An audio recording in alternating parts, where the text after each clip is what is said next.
memory is reconstructive. Each time you retrieve a memory, you rewrite it, introducing distortions and errors. The image of the absent person should degrade over time, becoming a pale copy of the original encounter. And in many domains, this is exactly what happens.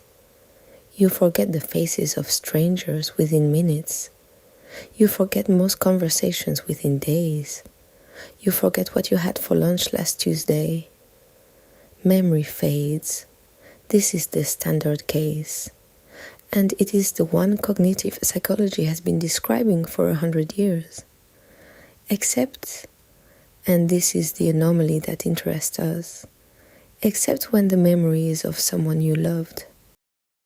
You have loved a memory more than a presence. Almost everyone has. The person is gone, moved away, lost contact, died, or simply drifted into the category of people you no longer see. And what remains is not a faded version of what was there before. What remains, for reasons that are difficult to defend and impossible to argue with, is often more vivid than the person ever was when they were in front of you. This is not sentimentality.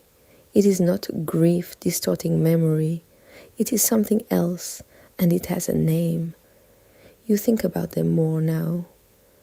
The image of them in your mind is sharper, more charged, more alive than the actual face you used to look at across breakfast tables. The name is older than psychology, and the people who first used it understood exactly what they were describing. There, the memory does not fade.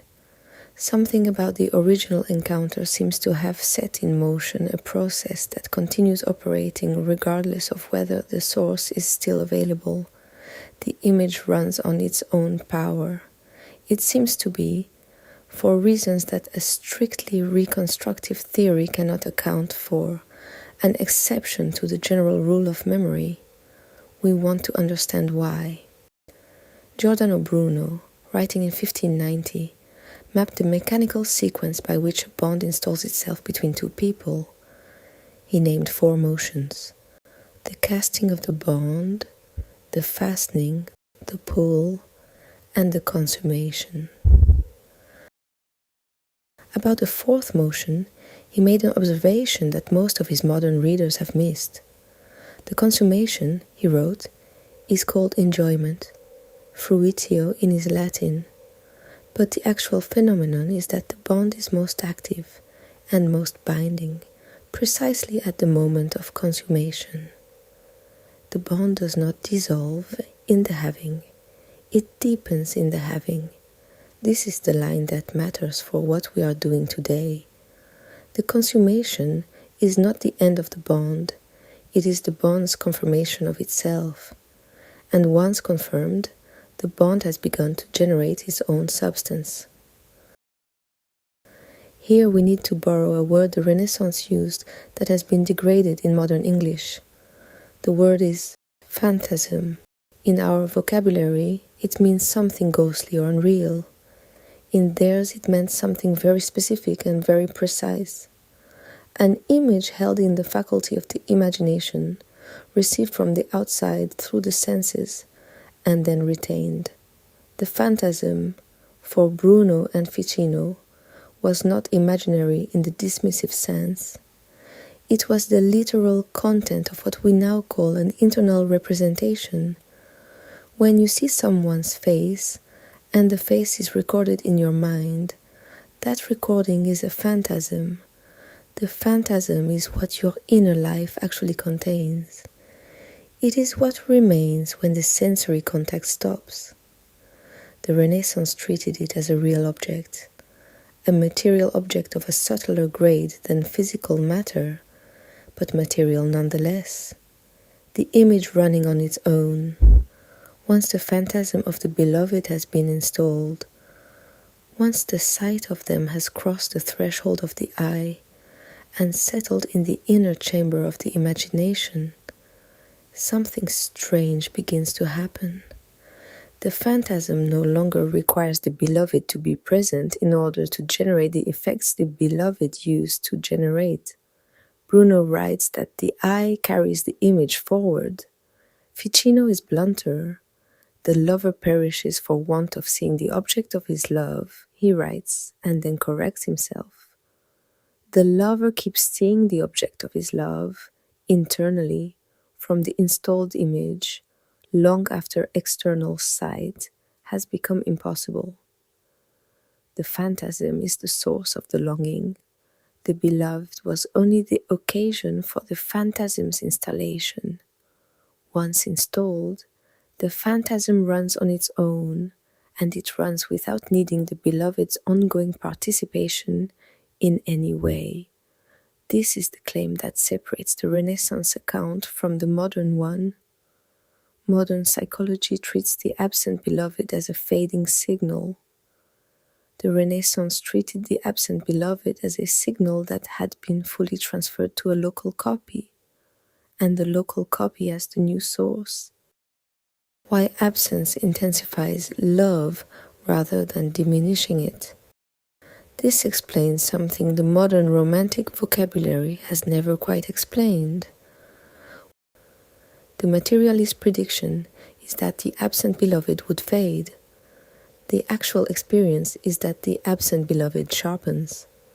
The Renaissance answer is that presence is noisy.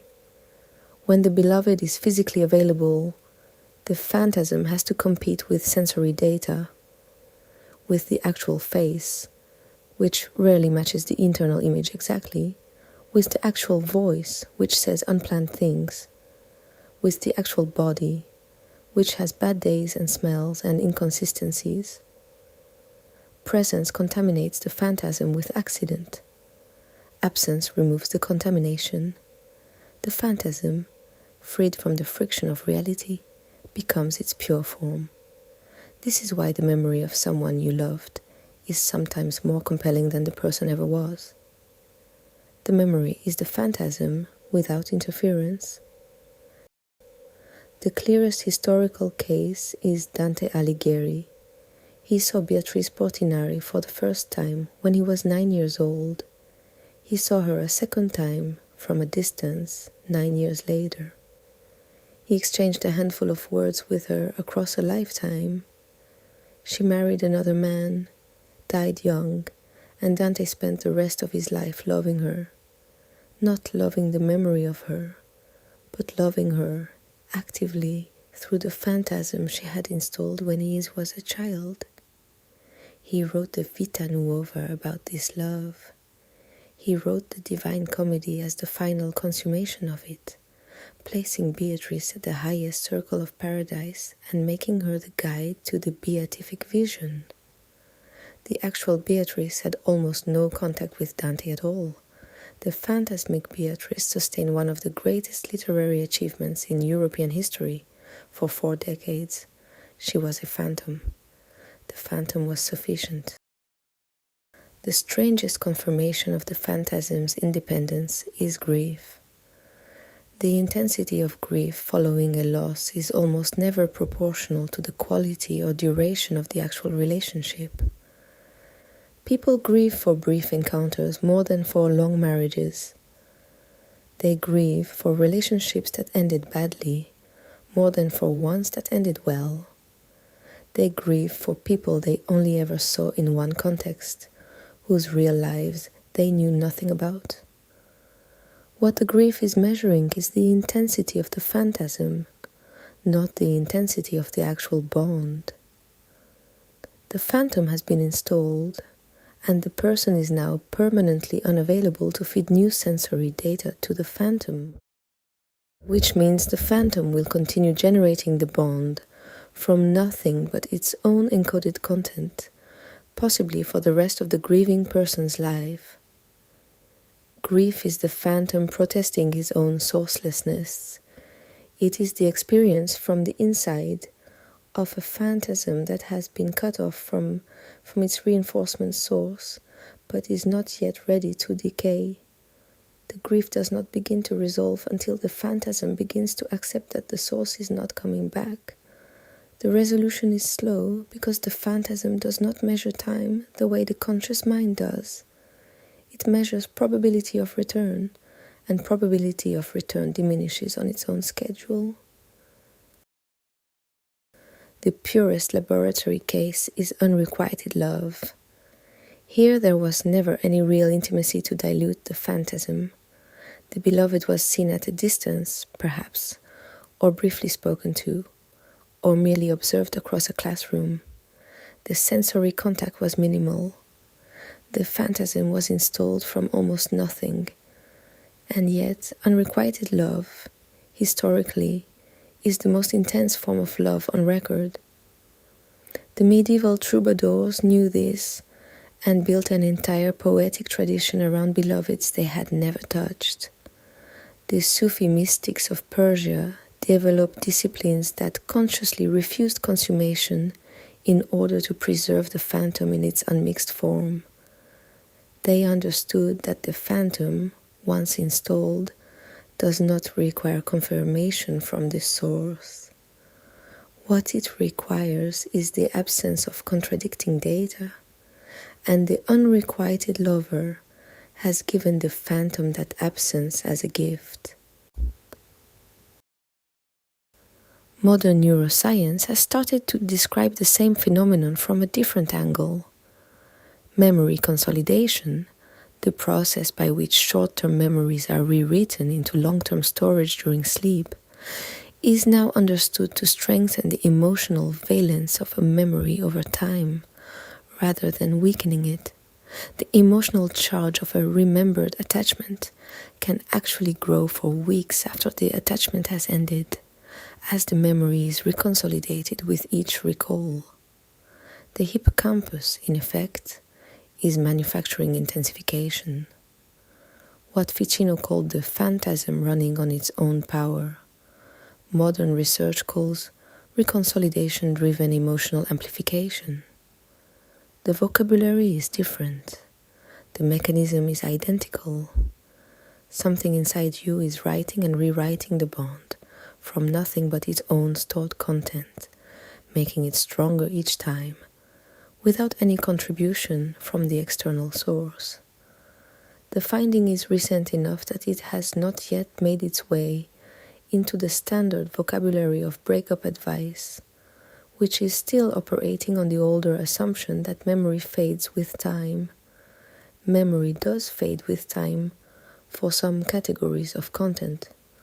For the category we are discussing, memory does the opposite. The standard advice has been wrong in a direction that matters. The practical consequence. The practical consequence is uncomfortable. It means that the object of a long, intense love is almost never the actual person who was the initial occasion for it. It is the phantasm the person installed, which then ran on its own schedule, accumulating charge through years of reconsolidation, becoming more vivid with each returning thought. The person in your mind is not the person who was in your life. The person in your mind is what remained after the accidents of presence were stripped away. A compressed, idealized, independent form that bears the name of the original, but shares with them only the outline. This is why meeting an old love again is often so disappointing. They have aged and changed and forgotten. The phantom in your mind has not. You were expecting the phantom. The person was always going to lose that comparison. Close, the phantom is real. So when you find yourself thinking about someone you no longer see, thinking about them more intensely than when they were present, more clearly than their actual face in the last conversation you had, with a vividness that feels almost unearned, do not dismiss it as sentimentality. Do not assume your memory is lying to you. What you are experiencing is a 400-year-old mechanism that the old philosophers mapped in operational detail and that modern neuroscience is only now catching up to. The phantom is real. It was installed at the moment of consummation and has been running on its own power ever since, generating a bond whose source is now entirely internal to you.